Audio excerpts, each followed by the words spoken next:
Support for this program comes from Jazz on the Tube, the Internet's largest collection of free streamable classic jazz videos. From Miles Davis to Louis Armstrong, from Thelonious Monk to Duke Ellington. You'll find it all on jazzonthetube.com. Start your free subscription today.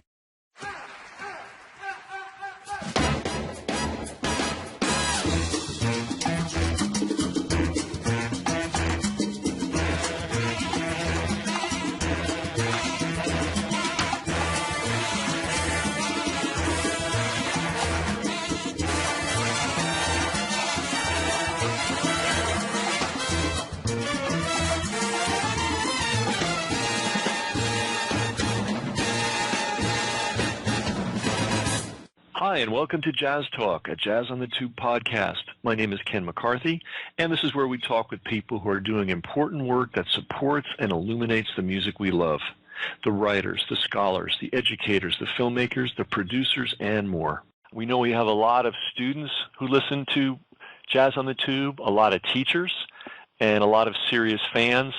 And so we like to get deep into the music, beyond just talking about, who's playing where.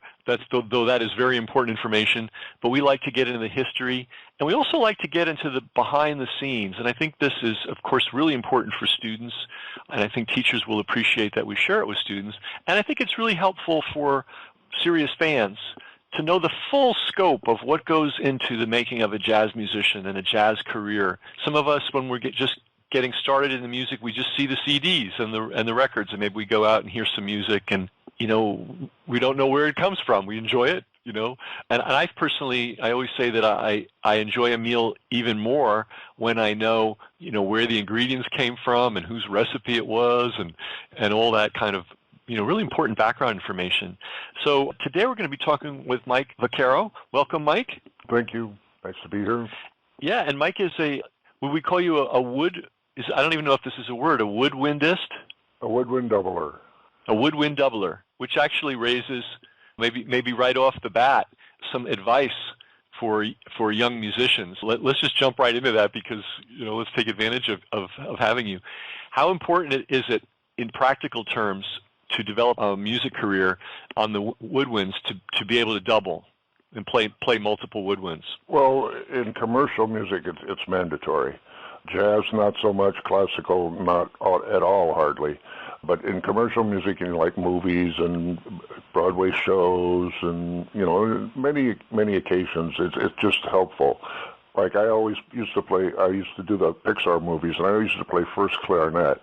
And so I get all the clarinet solos. However, I also played sax and flute and oboe. And that's probably what kept me there for so long, is that, and the whole section was that. Like there was a great oboe player, and he played sax and flute and clarinet.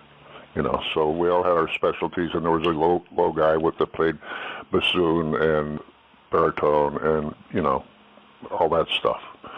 So it's very, very important. And, regarding that, I have a thing that a doubler should never study with a doubler. Now, somebody wants to come to me, they should study with me. But the problem is if you learn from a straight instrument player, like if you go to a great flute player, I studied with the first flute player in the LA Philharmonic for a long time, and then she was at 20th Century Fox.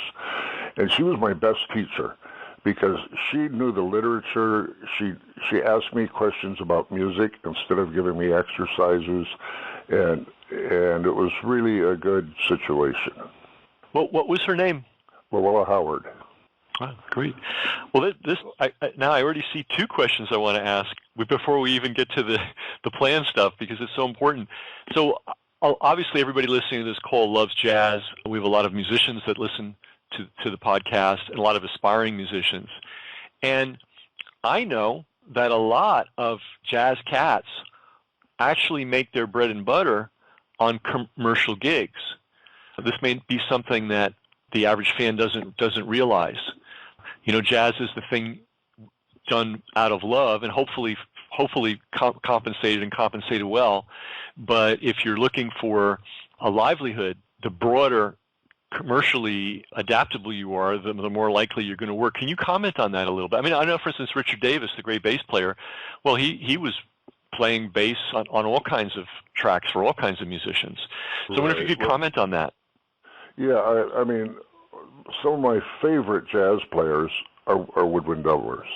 And, like you say, they do it because that's what they had to do to make a living. And I certainly had to do it to make a living. I was interested in all the instruments. I didn't know when I was picking them up one at a time that I was doing it for a reason.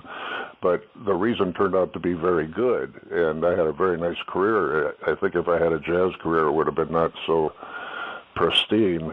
And I think everybody has to remember, even in the heyday of jazz, not that we're not in a new renaissance right now. We are in a new renaissance right now. But in the heydays of jazz, in the 40s, 50s, and 60s, even the greatest guys worked. But there was a whole bunch of guys that were wonderful players. Like one was a mailman, one was this, one was that, and they played jazz when they got a chance to play jazz, and it was always good, but they had to do something else to make a living.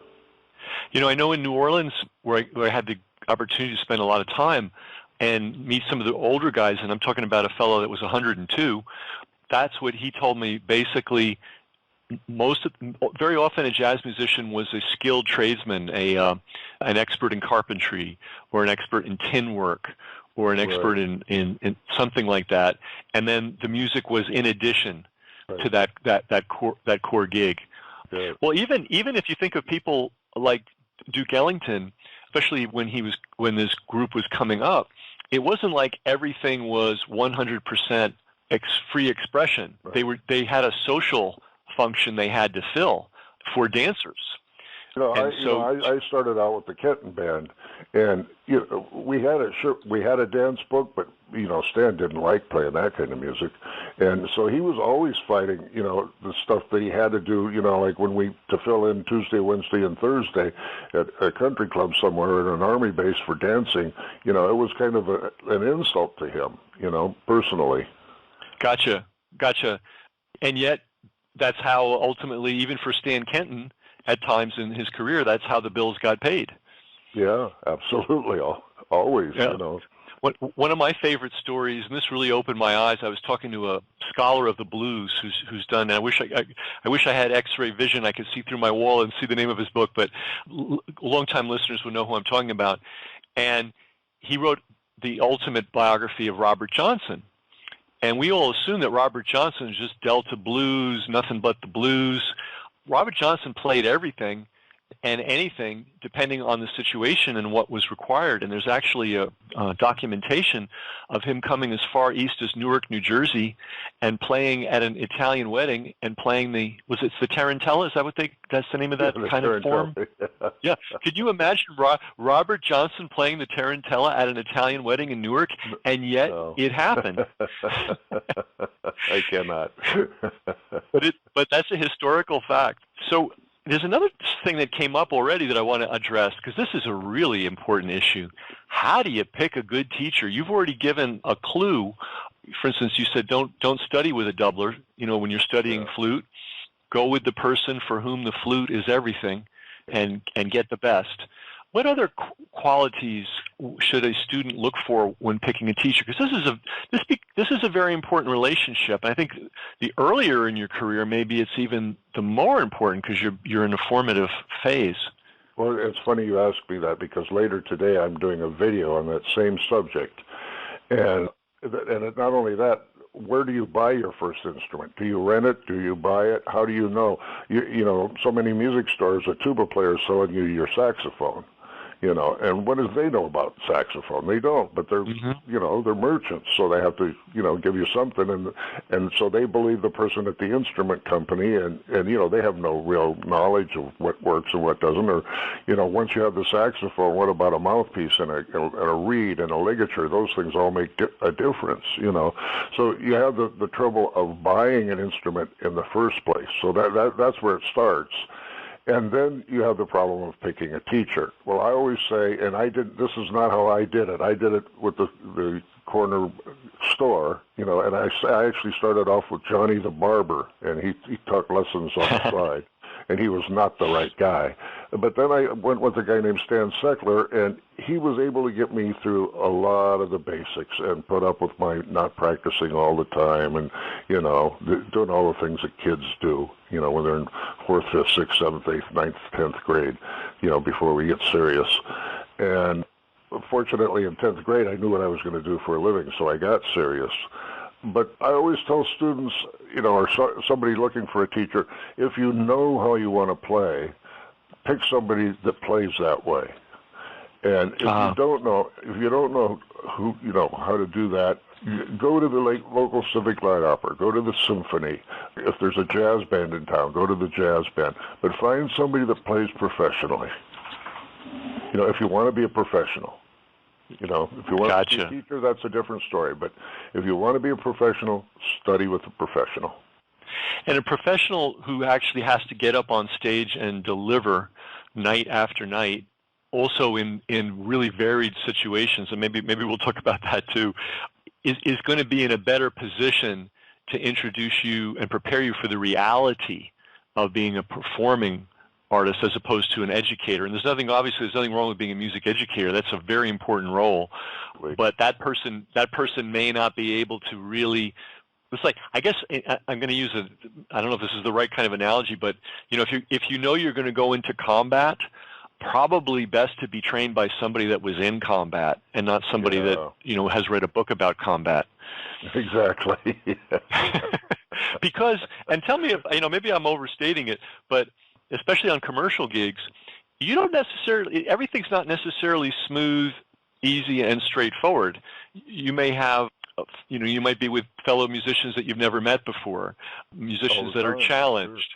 Okay, so and so of course as fans, we don't see that. We see the finished product, but one of the things that musicians have to contend with is just the reality of the gig. It's not always polished and smooth and everything's laid out beautifully. You sometimes have to scramble fast to figure out what's going on. Like when I was doing movies, I never knew what kind of music it was going to be. I didn't know whether it was going to be jazz or classical or pop or whatever, or ethnic music even.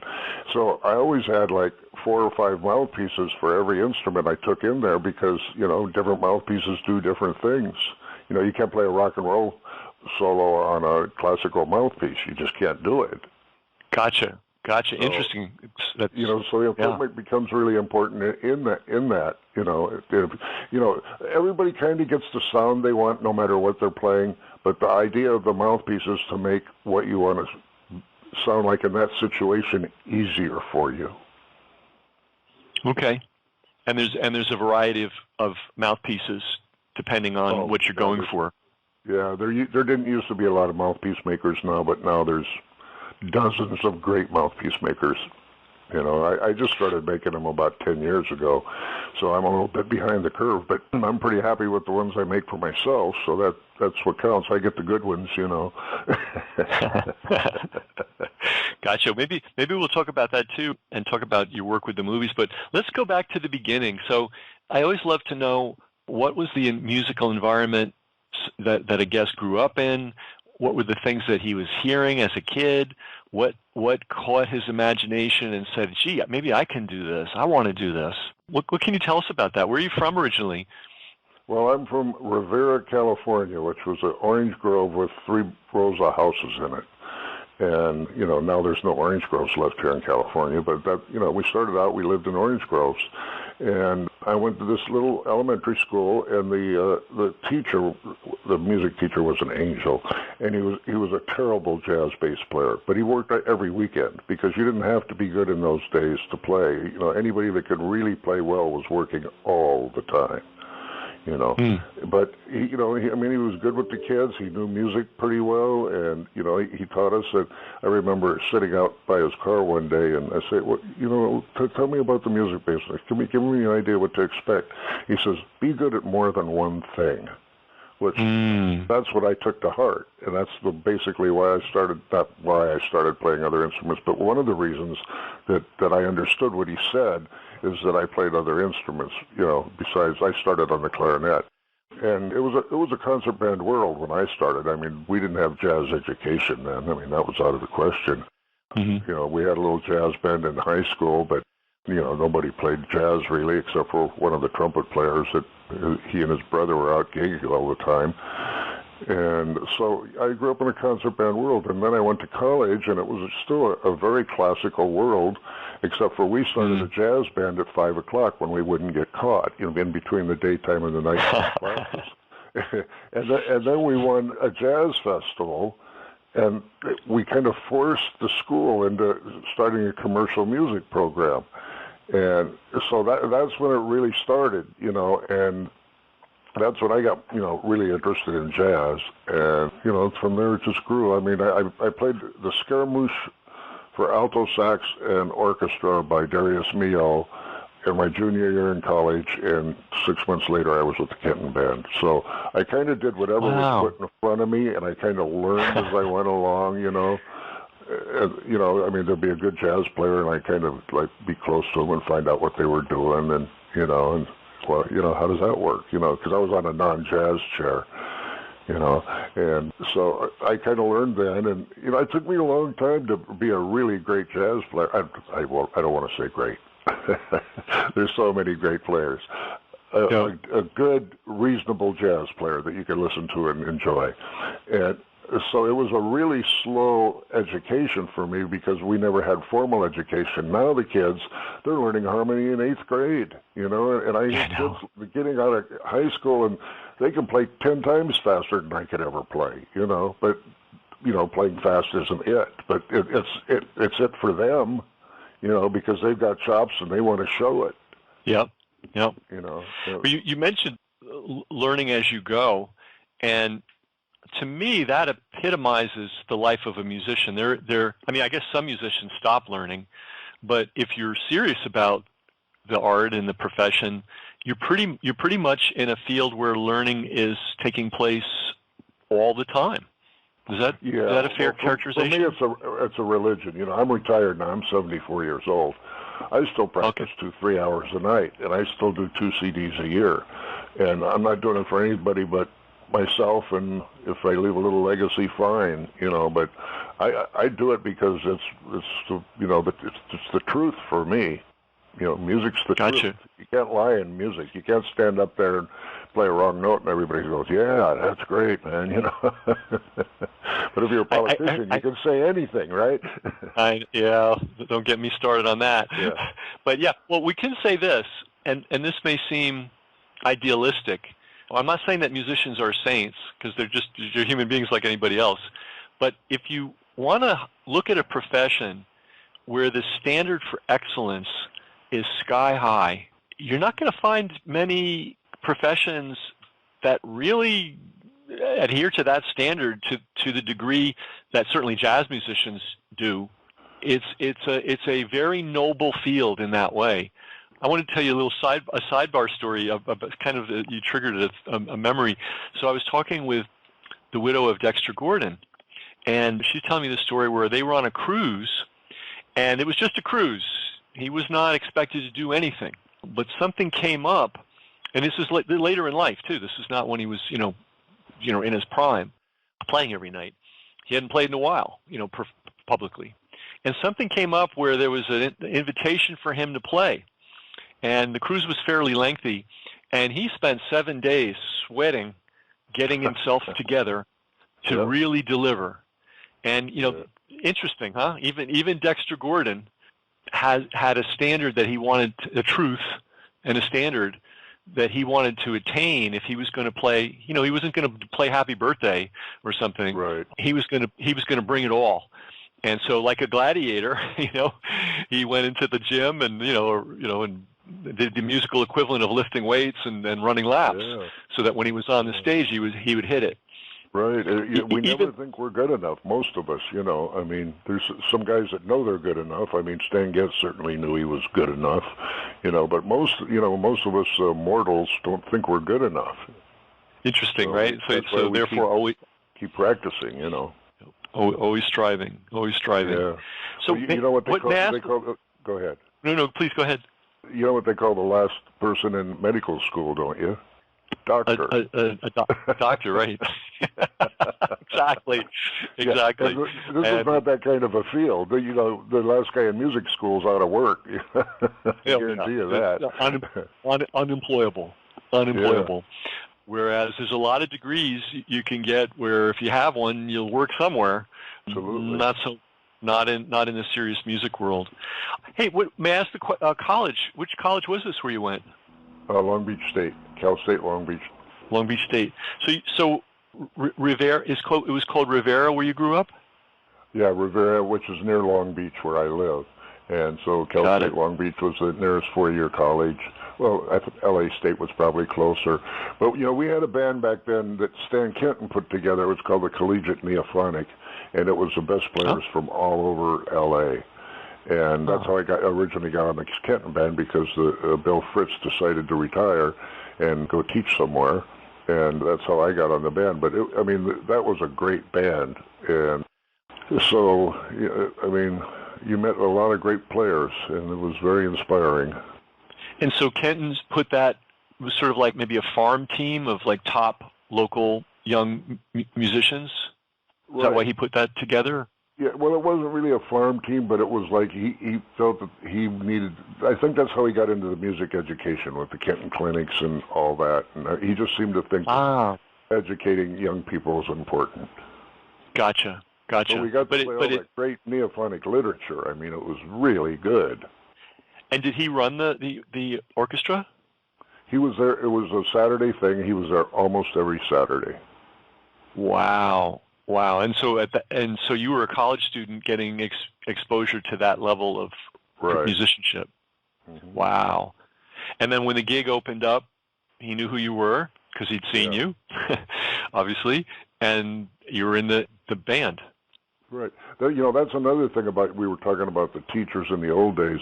I studied with a teacher that was, a woodwind doubler, but he was a very good saxophone soloist, and he played in front of a lot of concert bands because that was the thing then, and he made a good living at it. But he did, every job there was. I mean, he did the Barnum and Bailey circus when it came to town and those kind of things. And he started putting me on jobs. And that's really how I got started in the professional world. I mean, besides the Kenton band, but in those days, a teacher could put you on a job. Their best students. These days I think they can't, because I don't think there's as many jobs because of TV and movies and all that. But when I grew up, there was 3 TV stations. That was it. Yeah, well, me too. I'm 61, and I remember ABC, NBC, CBS, and then we had PBS, and it was like, wow. Yeah. 4 channels. Yeah. So it's changed. The media's changed everything. I was talking with the daughter of Eddie Durham, the great arranger and guitar player, and he was born at the beginning of the 1900s, and his introduction to professional music was playing the rodeos and traveling circuses. Sure. And that was and he learned a lot from that, and they would basically do the circus, and then when the circus was over, everyone would have a dance party, and they would be the dance band. So flexibility. Hey, I wonder, we haven't talked about this, so I wonder if you experienced the Central Avenue scene when it was in its heyday. I did not. You did not? Okay. It was a little before my time, and I really wasn't aware of it because of the concert band situation. And, by the time I knew anything about that, I was on the road, and that was starting to wane. Gotcha. But there was quite a lot of jazz in the 60s and the 70s and the early 80s around here. Now they're all rehearsal bands, but, in those days they seem to be making money. So what would you characterize as a rehearsal band? What is a rehearsal band? Oh, it's, a composer that has a bunch of music that he wants to hear, and, usually jazz, and they get a bunch of guys together and they rehearse at the Union, and then they go play at some club, and they put a tag on the door, and they get, end up making $30 or $40 a piece for a 4-hour night, and everybody has fun, and they play jazz, and they're happy to do it, Gotcha. So it's really a labor of love thing. Oh, absolutely, yeah. Yeah, so you were with out here. I don't know if you know his name, Tom Kubas. He's had a Monday night job for forever, and it for that kind of a band, it usually pays $40 or $50, which is pretty good. Mm-hmm. Let's go back to the Kenton experience. So you were on the road with them. Yep. And what did you learn? How did you develop through that experience? Well, I didn't know anything. I mean, I went on the band playing baritone, and they had to get me a baritone from the con company because I didn't even own one. And then I had Menza make me a mouthpiece, and then I was, learning baritone for a year and getting good enough. The Kenton band was a notoriously bad sight reading band. So, and I was a very good sight reader, having learned 3 instruments by then. And so that kind of kept me in the game till I learned how to play baritone. And baritone became my instrument for a lot of years. Okay. And I imagine if someone wants maximum versatility, obviously being a good sight reader is an ultimate aim to shoot for. Yeah, it is. And learning instruments from the beginning, like I learned the clarinet from the beginning, the saxophone from the beginning, the flute from the beginning. So I went from whole notes to half notes to quarter notes to eighth notes to 16ths to 32nds on a bunch of different instruments. And I learned the scales on a bunch of different instruments. Well, when you do that, you kind of solidify your sight reading because you're learning again from the beginning. And so I think that's a plus for doublers too. Gotcha, and it's kind of necessary that you have to. You may be a great flute player, but if you're picking up the soprano sax, you have to start with do re mi, right? Yeah, and that's a real bad direction to go from flute to saxophones. It's better to go from clarinet to saxophone to flute to whatever else because clarinet. Oh, interesting. Clarinet's probably the most difficult chop-wise, and it doesn't have any holes over the key. I mean, it has holes over the keys where, like a saxophone, you don't have a hole to cover. So you're constantly trying not to squeak by keeping your fingers over the holes. This is on the clarinet. On the clarinet, right. So the saxophone, it's closed hole. The oboe is basically closed hole. The flute can be open hole or closed hole. The greatest flute player in L.A. played a closed hole flute, and it's really hip to play the open hole flute, but it didn't make any difference to her.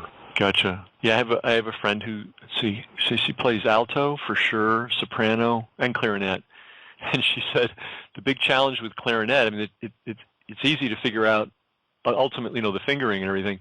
It's to make it sound like something other than a dying duck when you're getting started.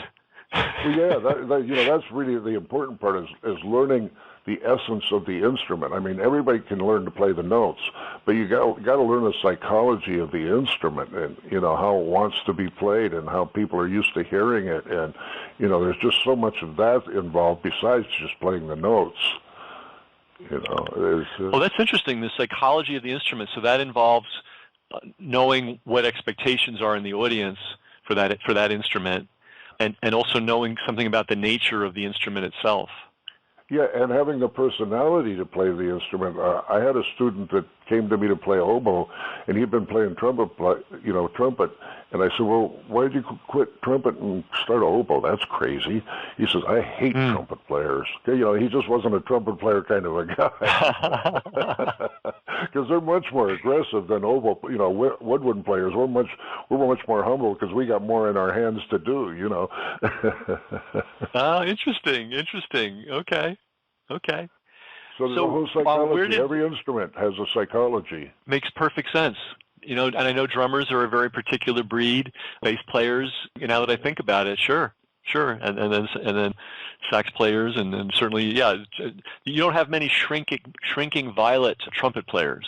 No. Those are the ones that become presidents of unions. There you go. So you were with Kenton, and then you made the leap at some point to playing for Hollywood, basically playing for movie studios and television. I had a very, very long career before that. Okay. Then I went with Woody Herman. And wow! I was with him for a year, and then I went with Paul Horn Concert Ensemble, which was kind of a thing that was sponsored by Artley Flutes, and we had about a 6-month run there. We did little towns, and where they're trying to sell Artley flutes, but it was fun. It was a very good group, and it had a good rhythm section. So it was 4 flutes and rhythm section, and that was fun. And then I moved to Vegas for 4 years. And I played, all the shows, and plus the symphony and the chamber players, and 2 o'clock to 5 o'clock in the morning, all the bands that used to rehearse at the Union. So then I came to California, and I started with dinner theater. I started with dinner theater, and from that I moved to regular theater, and from that I moved to film music finally. In the last 15 years of my life. How? I guess there's some overlap between dinner theater and regular theater, so people would know you get to, I guess, starting on the lowest rung of the ladder, but there probably is some overlap between theater and dinner theater people. So is that how you got the into the theater playing? A friend of mine that worked at Disneyland, that was a drummer, became the contractor of the Long Beach Civic Light Opera, which then when his boss moved to the Pantages, we moved to the Pantages with him, and that's how I got in there. And so, it's very, very lucrative, but it's, after the first week, it's really tedious. You do a show for a year, you want to pull your hair out. Yeah, you hear people like Dizzy Gillespie who were playing in other people's orchestras, and they were all just chomping at the bit to do their own thing. So yeah, I can imagine. And then, how did you break into film is it film and TV? I imagine. Well, I didn't do very much TV, but I did a lot of film, which actually paid a lot better. So I was lucky on that standpoint. I did a couple of movies for a couple of friends of mine, and they ended up making it. One of them became the orchestrator for Michael Giacchino, and of course we know that he had a great career. He's having a great career, and so that's how that got started. And once you meet the contractor on those movies, then if they have another composer that isn't requesting somebody, they'll put you on it. And I guess it's like any other field except more competitive, in that if somebody is a contractor and they know for sure they can count on you, that you become a go-to guy. Yeah. Well, I was a contractor at the Cerritos Center for the Performing Arts for 30 years until the COVID. Oh, wow. And, and at first, guys would show up late, and then I wouldn't use them anymore. And pretty soon everybody knew. And sometimes I get to the job a half hour early, and half the band would be there already because they knew they couldn't be late on my job. And they couldn't wear black tennis shoes. And they, they had to have a real tuxedo. It couldn't be a black shirt, a black suit and a white shirt, So it took not a long time, a couple of years to get everybody straightened out to know that I wasn't going to do it any way but my way. And, and the center really appreciated that, actually. Oh, so, I bet. Yeah. Now we hear about conductors and band directors, but we don't often hear the term contractor. How does that fit into the mix of the music industry? Well, the contractors are the one that hire the musicians for any particular job. And I've got a job coming up. There's this group called Il Divo, which is 4 Italian singers.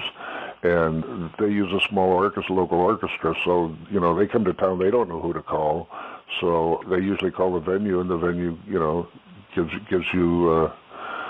them your name, and so they talk with you, and if they like you, then they hire you, and so that's how it goes. Then I pick out the musicians and make sure they're there and do all the paperwork and, cost the job out before it starts so they know how much it's going to cost, so there's no surprises.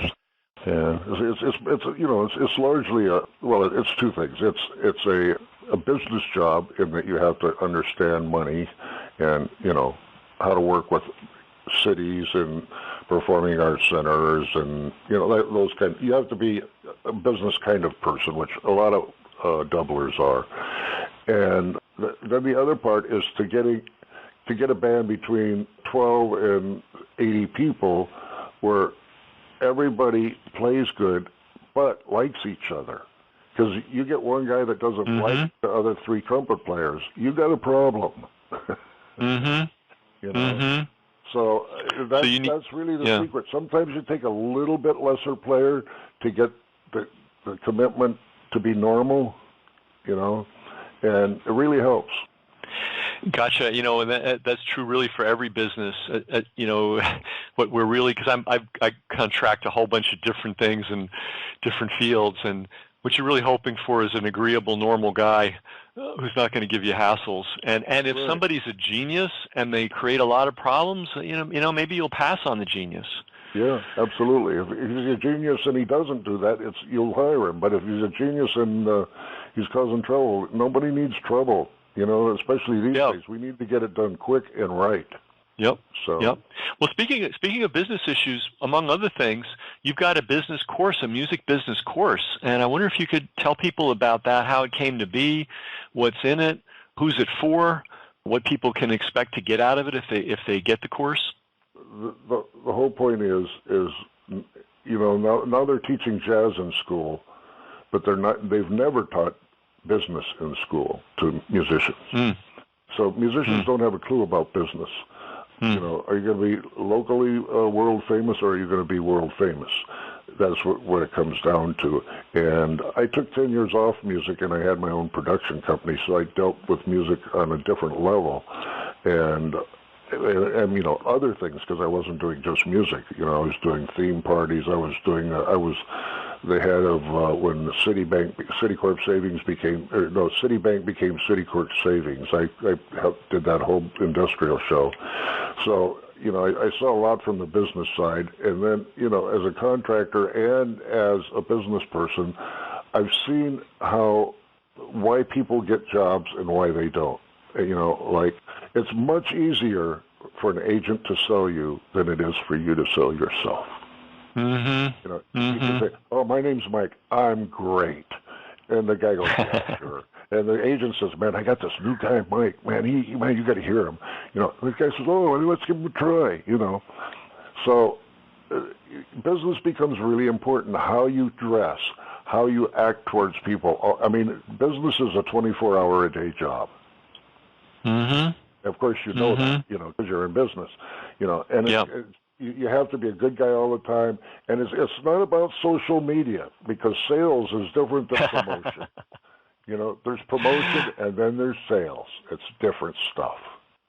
I'm so glad you said that, because so many people are being misled to think that social media is the answer to all promotion, marketing, and sales in all fields. So it's not just music.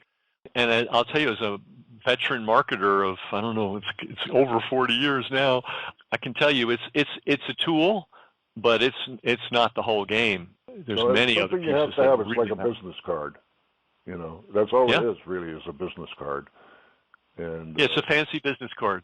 It's a fancy business card that, by the way, can consume a lot of time and energy and resources. So you have to be strategic. You have to be strategic about how you use it. Have a plan. Right, and then there's the social media, outlets. So you kind of have to be involved with that. But again, that's not sales either. That's just social media. Yep. So that's to get some awareness of you. But then there's the selling process where you're talking your way into a job or a gig or a project or an opportunity. Yeah, I always tell young students, like, if you want to be, if you want to go on the road for the rest of your life and you want to be successful as a soloist, find somebody that does what you want to do. Find out the record label and go talk to them, and go talk to the record label, and go talk to their agent. Because what happens is, if Saturday night John's working and somebody else needs somebody that same night, they say, "Well, we got a new guy here," and that's how you get your job, is by being with the same agency that does the same stuff other places. Gotcha.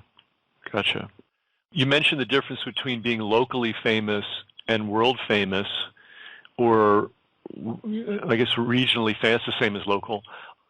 You can make a living either way, I assume, right? If you're in the right market, you're not necessarily going to be able to do it in the middle of the Gobi Desert. But if you're in LA, or if you're in Las Vegas, or you're in Chicago, or New York, or New Orleans, or Nashville, you can make a very nice, handsome living as a local hero, a local star. Yeah. I'm not positive about that. Oh, interesting. Okay. I mean, because jazz is jazz, and you can, even if you're working a couple nights a week, that's not a living. Even if you're getting $500 a night as a leader, and you work 2 nights a week, that's $50,000 a year before the government gets to it. That's nothing on this economy, And so I even wonder if locally famous does you much good other than your own ego.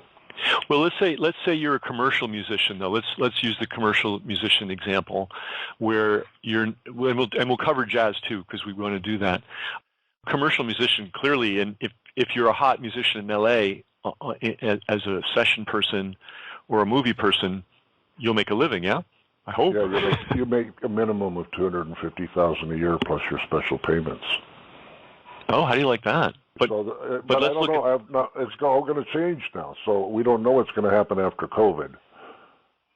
So because of COVID, so many composers have started composing on the computer, and if they need a live player, they send the part over to you, and you put your part on and send it back, and then it makes all those synth sounds sound like they're real instruments. So it's really changed with the composers, and it's really up to the composers if they end up using orchestras again. And so I'm not quite sure what's going to happen with that. Wow. So this I had no idea that was one of the impacts of all this. Well, yeah, wow. You can't put 80 musicians in a room if there's COVID involved. Even with plexiglass in between everybody, and now that you have to have a COVID test before you walk into the studio. Okay. Do you mean a full-fledged one, not just a temperature test? Yeah, a swab in the nose. Yeah. Wow. Well, let's hope that this thing passes quickly. So that's a big kind of red flag for the future. It is. Will composers go back to using live orchestras, or will they stick with what they've learned by necessity with these individual tracks? Have gotten so good with the orchestral sounds. I mean, once in a while I'll be listening to a TV show and I won't know whether it's a real instrument or. I mean, in the old days of Starsky and Hutch and those kind of things, I mean, they were all jazz bands, I mean, mm-hmm. But now it's all kind of symphonic related, and these guys learn, with all the libraries available, the Vienna strings, and, I mean, it's a whole different world. Well, let's go back to the world famous issue. So to make a living as a jazz musician, you need to then be aspiring as a performer. I mean, because someone could always make a living mixing up teaching and other activities. But if the goal is to be a performing jazz musician, you're recommending you really have to be prepared to set your sights as a global profile. You do. And you need the agency and the publicity company and all the things that go with it, besides all the social media stuff you do yourself. There's this young girl, I forget her name. She plays trombone and she sings. And she's very good. And she's bound to be world famous because she's just got that whole thing, She's got the whole thing put together. She's got tours that she's doing right after COVID. It started right after COVID. And she's working almost every night of the week. And it's like the old days with big bands, And she's got to be tired as she can be. And she got it, and she's going to do it. She works in Europe. She works all over. But she's very busy with their social media and her agency. So, gotcha. So that really doing that. And that probably really has always been a necessity. Maybe not, there wasn't social media in the 40s and 50s, but I'm sure Dizzy Gillespie didn't just get by on the talent alone. He had to have business sense and promotion sense, right. and using the media that existed then, and also setting his sights high to get that high level exposure. But I mean, there was him, and there was Miles, and there was Chet Baker, and But so say there's 10 great trumpet players that are making a living. Well, how many great trumpet players are there in the United States? Hundreds. Yep. Even at the height of jazz, there was a lot of players that had to, play at home, and they had families, and the wife didn't want them to go out on the road, and there's whatever variable you can think of that happened. But there was a lot of players that were very qualified to go on the road and didn't. I think of the great Von Freeman from Chicago, the tenor man, who I got a chance to see a lot, and he didn't leave town. Yeah. He was a killer. I mean, he was as good as it gets, but he chose. He didn't want to pursue that because let's face it, it's a tough road. You don't just show up with your talent and the world embraces you. And even somebody like Miles, Miles was a really good self-promoter, let's face it, in addition to all his other talents. He was a genius at it. Yeah, and he had a personality, a unique personality. Yeah, so, I mean, that's why there was, how many trombone players can you think of from the 40s and 50s and 60s? I mean, 4 or 5, and the rest of them were staying home or working around. Luckily, did you grow up in Chicago? No, but I used to go there a lot. I'm more New York City. Yeah, well, Chicago is a great club town, as is San Francisco. So there are club towns where you can do fairly well. But Los Angeles is not a club town. Las Vegas is not a club town. Nashville is a club town, but, that's nothing for jazz, really. Yep. The great trombone player Bob McChesney just moved there, and I think he's finding that out. I see. So let's who would this course be for? Since we're talking about business, who did you create it with in mind, and what can they expect to get from? Right. I created it for a company called iClassical out of Italy, and I have no idea how they got my name. And they asked me to put together a series of videos, and I put together 9 videos on different subjects about the music business, and so that's how it got started. And now I've always had videos on my website about different aspects of music. I like to talk about music, but not how to play music, because I think there's so many great teachers out there. I don't think adding something like that on the internet is going to help anybody. But I do think that if I talk about, what do you need for a mouthpiece? What does a mouthpiece do? And that's not what my course is about. My course is about actually getting work. And, like one chapter is life on the road, and another one's about contracts. Musicians don't understand how to read a contract. And contracts are one of those things that if somebody hires you, they don't want to sue you, and you don't want to sue them, so there's probably not going to be a problem. But, you still need to know about it. And you still need to know that everything's negotiable. You can't just say, my price is $12,000, and the guy says, well, I can give you 11, and you say, oh, no, my price is 12. You can't do that. You take the 11, Now, if it's 4, you say, well, maybe you'll be able to afford me next year.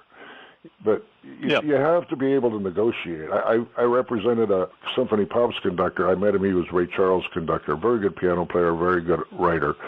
And I represented him during that 10 years that I was not playing as a symphony pops conductor. And, he didn't understand business at all, because he was usually a celebrity conductor. He was with the Jackson 5, and then he was with Mathis, and then he was with, forget the guy's name, and then he was with Ray for a long time. And, he did all the arrangement for Ray's triple platinum album, and I contracted the orchestra for that, by the way. And so, there's just anything you can think about in music, I tried to talk about. Great. So not playing. There's never a suggestion about how you should play, except for how to select a teacher. That's one of the chapters, is how to select a teacher. And knowing when you're done with the teacher and it's time to move on to a new teacher. Ooh, that's interesting. I remember that I was about 26 years old, and I've been really practicing the oboe. I studied with a guy named Eddie Zolke from New York who did the Ed Sullivan Show. And I was playing pretty good, but we never think we're good enough. So I went to the second oboe player in the Philharmonic, and I took a lesson from him, and he says, well, what are you coming to me for? He says, you got the same problems I do. Why don't you go out and get a job? So that he dismissed me as a student. It was the best thing that ever happened to me. Because I'd be a student today, not that we're not all students all the time, but I would be beholden to a teacher right now instead of teaching myself. Gotcha. That's a whole topic in itself. I have this same friend that I mentioned that triples on instruments. Her mom was a piano teacher, and at some point when she was a girl, she said, "Mom, would you show me how to play the piano?" And she goes, "Oh, no, you've got to teach yourself."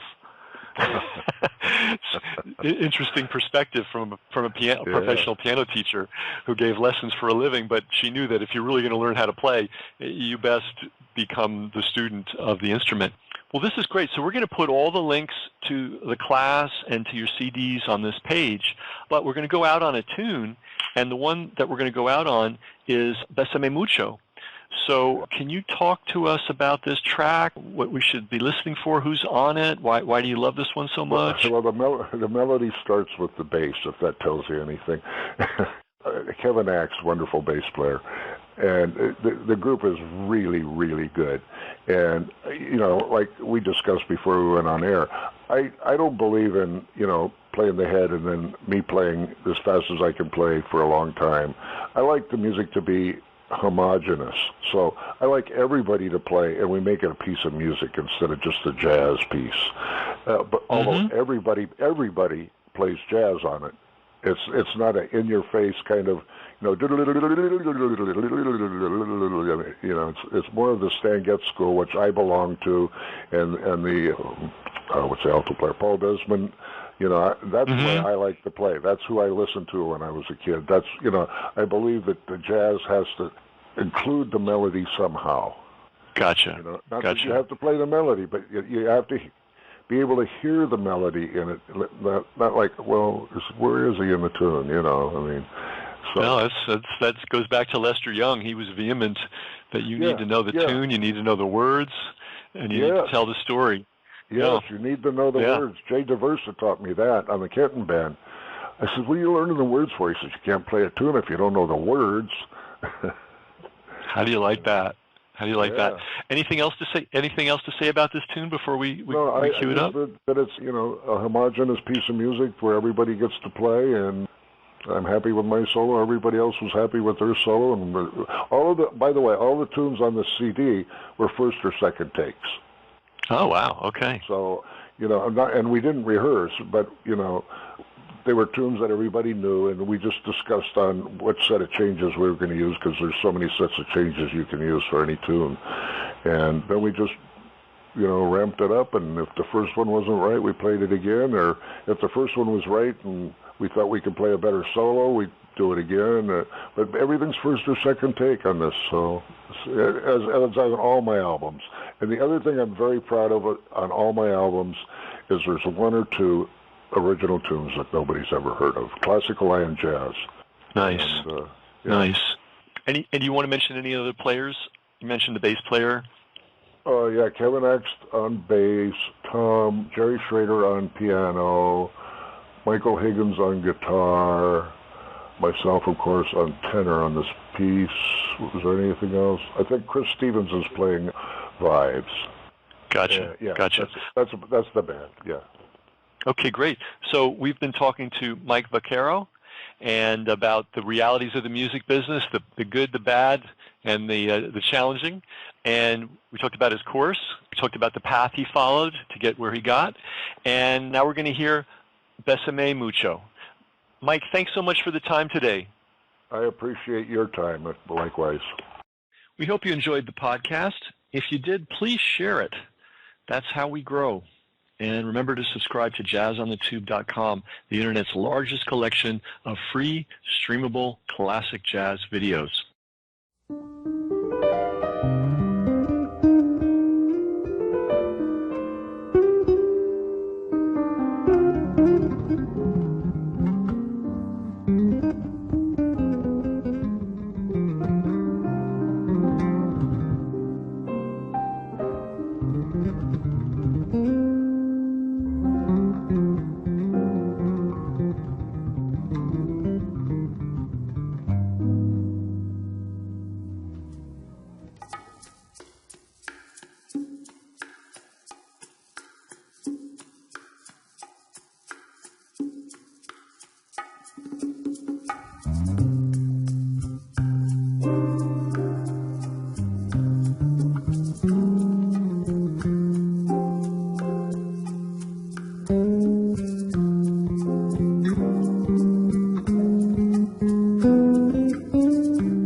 Thank you.